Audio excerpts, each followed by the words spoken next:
This short little video looks at writing an abstract for a paper, for a thesis, or maybe even for a conference that you're planning to go to. Abstract writing can be a deceptively difficult thing to do because an abstract is typically a very short piece of writing, but it needs to include quite a lot of information. It's often the first thing that people read when they look up a thesis, look up a paper on Google Scholar, or when they look at an abstract booklet for a conference to decide which papers they want to spend their time attending. So the abstract really needs to give people a really succinct, clear, accessible overview of what you're going to be writing about or talking about. And that's not a mean feat, really, to conceptualize an entire thesis in 300 words, or entire paper in 150 words, or an entire presentation in 100, 200, or 300 words for a conference abstract. So this little material looks at how you can think about your paper as a story and offers you a relatively fun little exercise for writing an informal version of your abstract that can then be turned into a more formal version of your abstract, which is covered in a second video material.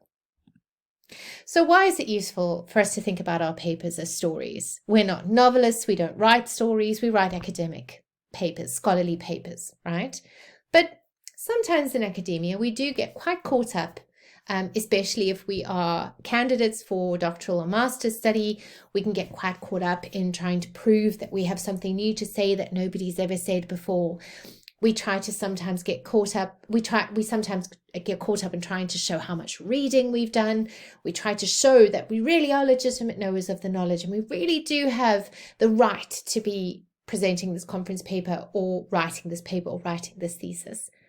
We also, all scholarly writers and academic writers get caught in this trap. We also sometimes get caught trying to sound quite academic, quite smart, quite scholarly, whatever that means. But in the process of doing all of this writing, we may sometimes forget to be readerly. And by this, I mean we forget that we're actually not writing for ourselves. We're writing for readers. We're writing for other people in our field, perhaps within academia. We might also be writing in many cases for people outside of academia, for people who are doing work in other spheres of civil society, of industry, in the creative industries. We might be writing for people who really have no knowledge of the scholarly work that we're doing at all. And those readers may be coming to listen to us or picking up our work to read it because they want to learn something from us, because they have an interest in what it is that we're talking about or writing about. So we have to remember that when we write, when we present at conferences, we're not doing it in any kind of vacuum.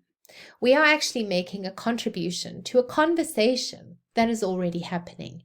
And we are inviting ourselves into that conversation to speak, to tell our story, to tell readers and listeners what it is that we're passionate about, what it is that we're researching, and how we think it makes a contribution to the conversation in ways that are useful or productive or challenging.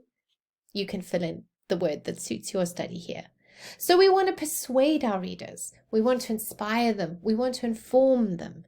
So we need to think about them, not about us and what we want to write about. We need to think also about what our readers need to read about and how they need to read about it and who those readers are and what kinds of knowledge they bring with them into the conference or into the paper or into the thesis. And that way we can write in ways that are more accessible, that are more concise, that are clearer, that are more reader-friendly and readable. And when we start doing that, we start actually creating papers that really are making a difference in the fields in which we're working, because they will be picked up and they will be read and they will be enjoyed by readers, hopefully. So what you can do if you are writing an abstract, whether you're a very experienced writer, a middling sort of experienced writer, or a very novice writer, this can be a useful tool for all of you. You can think of your paper as a story, literally with a beginning and a middle and an end, and with a plot and with a narrative, whether you're writing in hard sciences or whether you're writing in creative fields or whether you're somewhere in the social sciences in between. All of us can think about our papers as stories. So we can start with these sentences, and we can use 2, maybe 3 sentences of our own to complete these sentences. And this is the start of a formal abstract. Once upon a time, people thought that. But then I, or we, if you're working with co-authors, thought that perhaps maybe this wasn't the case, or maybe there was something people hadn't thought about, or maybe there could be a different way of thinking about this problem that already exists in the field. So what did we do? This is where you talk a bit about your methodology, where you talk about your research design. And what did you find? What did we discover? This is where you talk a little bit about your results, a little bit about your findings, and close with, this may change the way we think about. What's the impact of your research? What's the significance of it? So if you can give this a try, just if you're skeptical, suspend your skepticism for a minute, get out a piece of paper and a pen or open a fresh document in Word, type these sentences and try to not overthink it too much. Try not to be too scholarly. Try to write in sort of everyday language as much as you possibly can, and use a couple of sentences of your own to finish these thoughts.